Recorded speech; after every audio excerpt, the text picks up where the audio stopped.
Hello!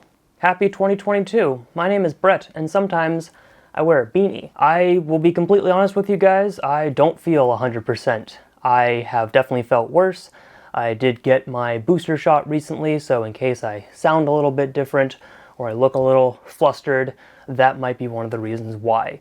That said, I hope you all had a holiday. I hope you had a holiday season. I actually got quite a few things in December that I've been waiting a long while to talk about. And unfortunately, we're not going to be able to do that today. We're not going to be able to do that just yet because I do need to ask, before we get too far away from the holiday season, that we jump back to Christmas.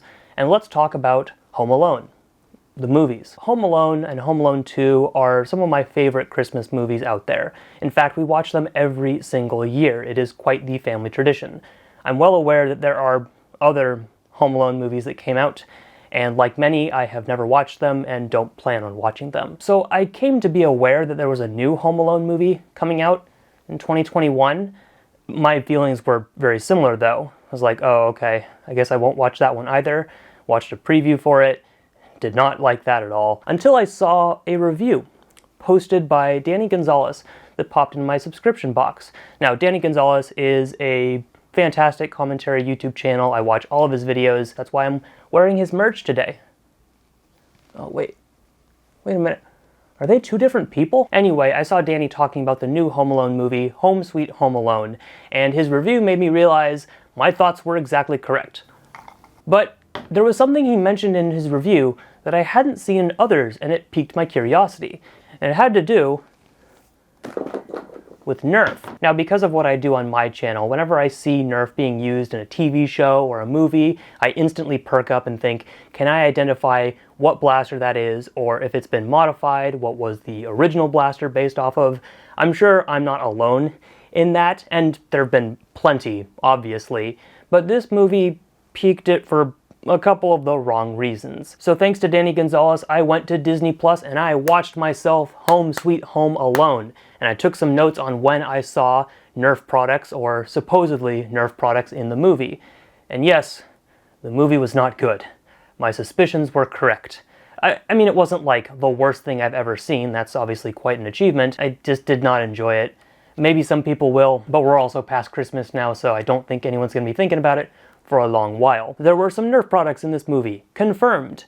I did note that early on you can see an Infinus and a Crossbolt very clearly. A quick note, I've never actually tried to record anything off of Disney Plus. I do have a subscription, but I didn't realize that if you tried to record any segment that it completely blacks out the screen. I guess that's like the same thing for many streaming services, but today was the day I learned. So I did take like pictures off of my screen. I am going to use a clip later from Danny Gonzalez's video to prove my least favorite scene in the movie, but we will get to that in a bit. Going forward, I saw something that did make me very interested. Now, this was, for all intents and purposes, a knockoff Super Soaker. It looks very much like what a Nerf Super Soaker would be, but it's called the Extinguisher, which I absolutely love that name. This got me thinking a little bit, because on the promo art, you can see that the main character, Kid, has that Super Soaker like on him at most times. Not necessarily throughout the entire movie, but when showing off the movie title, you can see that he has like a pool ball launcher, which, I don't think that actually works in real life.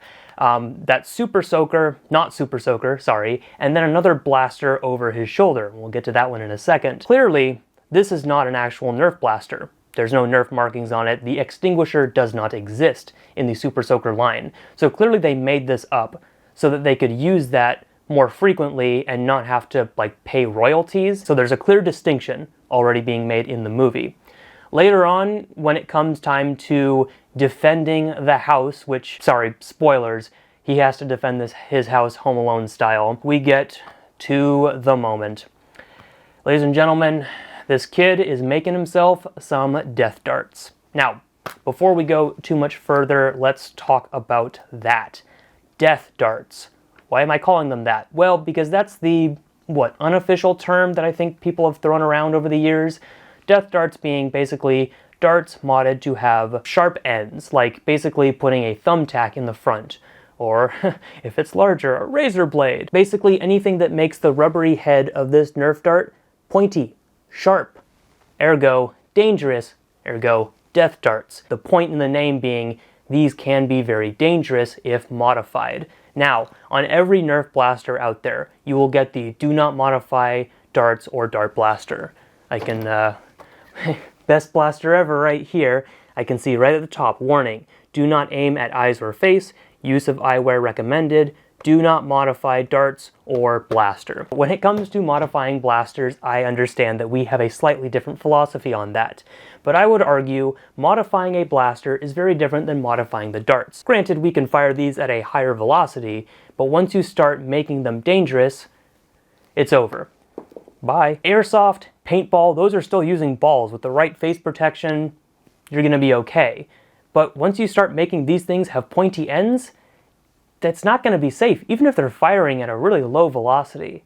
So death darts are a bit taboo to even talk about because I feel like me telling you about them right here is going to go out and encourage people to make their own. Because this movie's on Disney Plus, the damage has already been done. In this case, approaching it from the responsible angle, I'll just fully admit it. When I was first introduced into Nerf, I also had the concept of, what if I did put things in my darts and I shot them at targets and they stuck?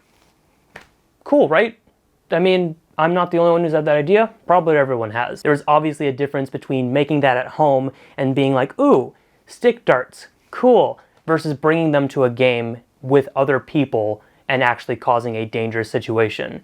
If you think using dangerously modified darts at a game with other people who are not aware that you're not using that you're not using regular-ish darts, you don't deserve to be playing with other people. In this day and age, the message should be clear. Do not bring modified darts to your games, ever. There are good offerings of darts on store shelves and online. If you want to cut your darts in half to make half darts, that's completely different and you know that. I'm talking about making your darts into something that's heavier, pointier. We have many better offerings than we did 10 plus years ago.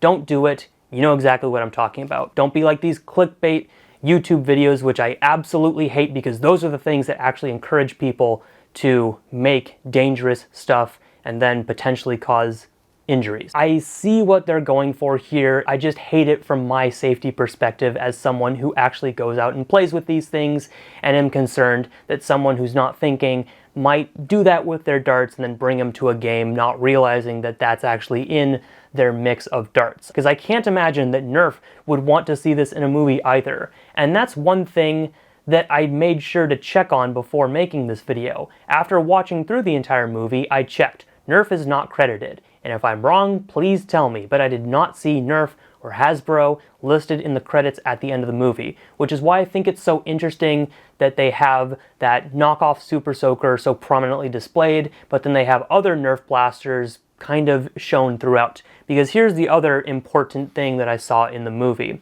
The death darts are obviously lined up at one point. You can clearly see what they are. They're Nerf darts with push pins in the front of them.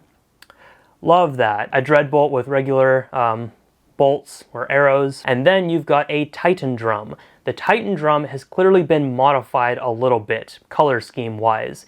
But you can tell that that's what they're supposed to be fitting into. We'll get to that in just a second. So these are designed to fire out of a Titan. You've waited long enough.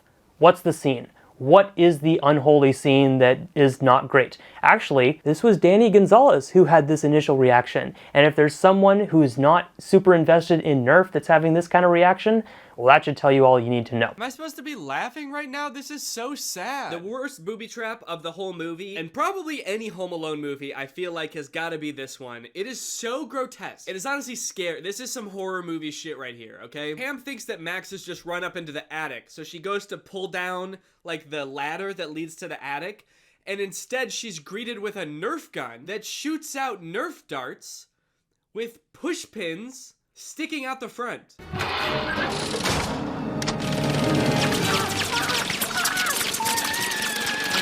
And for the rest of the entire booby trap montage, she just has these pushpin Nerf darts sticking out of her face and hands and everywhere. It is so scary. It is nasty. This movie is foul. All right. Did you like that? Was it worth the wait? No? Yeah, I know.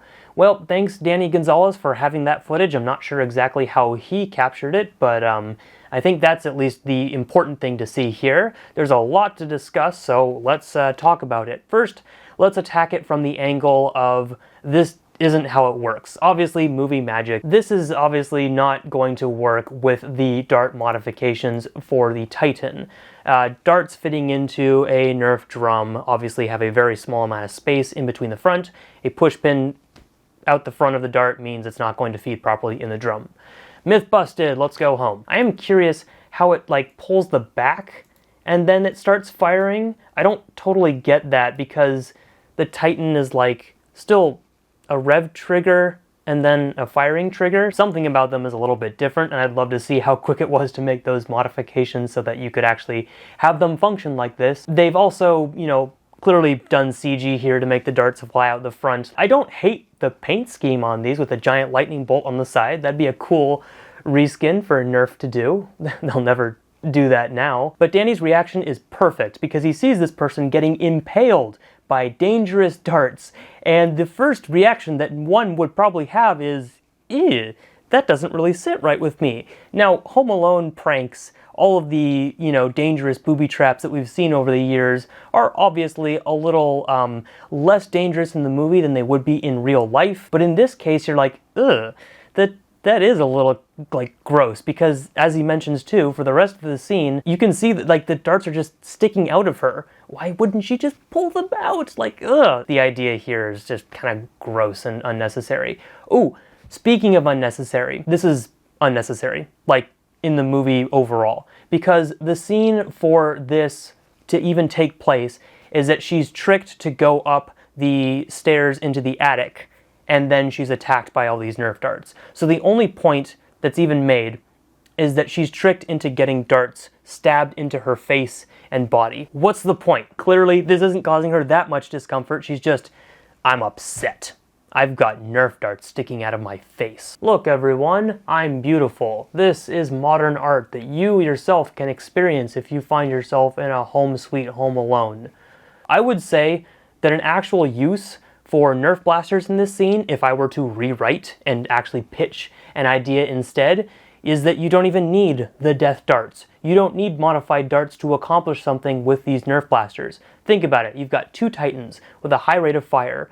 What happens when you're consistently shot with darts and you're not expecting it? Especially if it's in your, you know, head, face area, just somewhere where you weren't expecting it. You're probably gonna, like, no, stop. If they were mounted like at the top, she's already climbed up into the attic, and then the blasters pop up and they shoot her and she's like, and then she falls down. I just don't understand what the logic was for making that a good trap. I don't hate this. Why weren't they just like super glued? Then they got stuck to you. They did something like that in the first Home Alone where Harry gets glue all over his face and then feathers and he looks like a chicken. This is just your modern interpretation. Dart face. Yep, so that's all I really wanted to complain about today. Home Sweet Home Alone, not a great movie, and it utilized a not so great trap. It utilized Nerf in a very interesting way, but I think it's very clear from what I've seen that Nerf didn't like sign off on this, which I suppose we can be well aligned on Nerf. Look, I'm not a terrible person. I believe in your do not modify darts. We can talk more about the blaster modifications. Sometimes we need to save your blasters, but modifying darts, I think, is usually very unnecessary, especially when it comes to making them dangerous.